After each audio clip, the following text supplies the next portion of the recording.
Karimnagar corporation స్థానానికి సంబంధించి కూడా అంతా కూడా బీజేపీ కైవసం చేసుకుంటుంది అన్న వార్తలైతే ఇప్పటి వరకు వింటూ ఉన్నాం మనం. బట్ ఈ రోజు మంత్రి పొన్నం చేసినటువంటి వ్యాఖ్యలు ఇప్పుడు ఆసక్తికరంగా మారాయి. దీనికి సంబంధించిన పూర్తి అప్డేట్స్ మా కరెస్పాండెంట్ సతీష్ అందిస్తారు. సతీష్.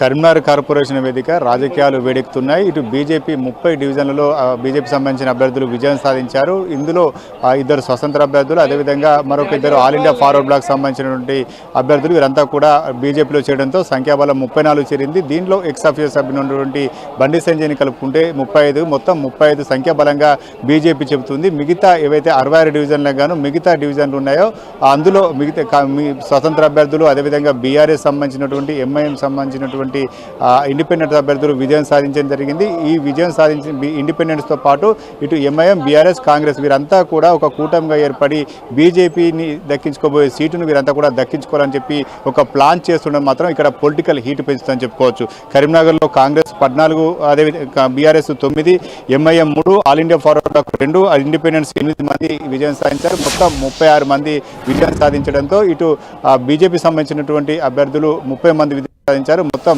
బీజేపీ 30 డివిజన్లు గెలిచిన మిగతా 36 డివిజన్లు మాత్రం ఇతరులే ఉన్నారని చెప్పుకోవచ్చు. వాటిని కలుపుకుంటే మాత్రం బీజేపీ సంఖ్యాబలం 30 చేరుతుంది. ప్రస్తుతం అయితే ఇటు కాంగ్రెస్ కూడా 2 ఎక్సెప్షన్స్గా ఉన్నారని చెప్పుకోవచ్చు. ఒకరి మానకొండూరు ఎమ్మెల్యే కవ్వంశెట్టి సత్యనారాయణ, గంగుల కమలాకర్ వీరైతే కూటమి అంతా కలిస్తే మాత్రం సంఖ్యాబలం పెరిగే అవకాశం ఉంది. ప్రస్తుతం అయితే ఈ కూటమి ఏ రకంగా ముందుకెళ్తున్నా మాత్రం కొంత ఆసక్తిగా మారిందని చెప్పుకోవచ్చు. ఎందుకంటే ప్రస్తుతం అయితే ఒక స్వతంత్ర అభ్యర్థిని మద్దతు ఇస్తున్నట్టుగానే అన్ని పార్టీలు ఒక తెరపైకి తీసుకొస్తున్నాయి. ఎందుకంటే రాష్ట్రంలో బీఆర్ఎస్ అదేవిధంగా కాంగ్రెస్ కలిస్తే ఒక రాష్ట్ర సంకేతాలు వేరే వెళ్లే అవకాశం ఉంటుంది. కాబట్టి ప్రస్తుతం అయితే ఒక స్వతంత్ర అభ్యర్థికి మద్దతు ఇస్తున్నట్టుగానే 2 పార్టీలు వెళ్లే అవకాశం కనిపిస్తుంది.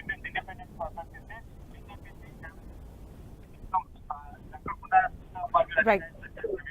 Thank you, Satish.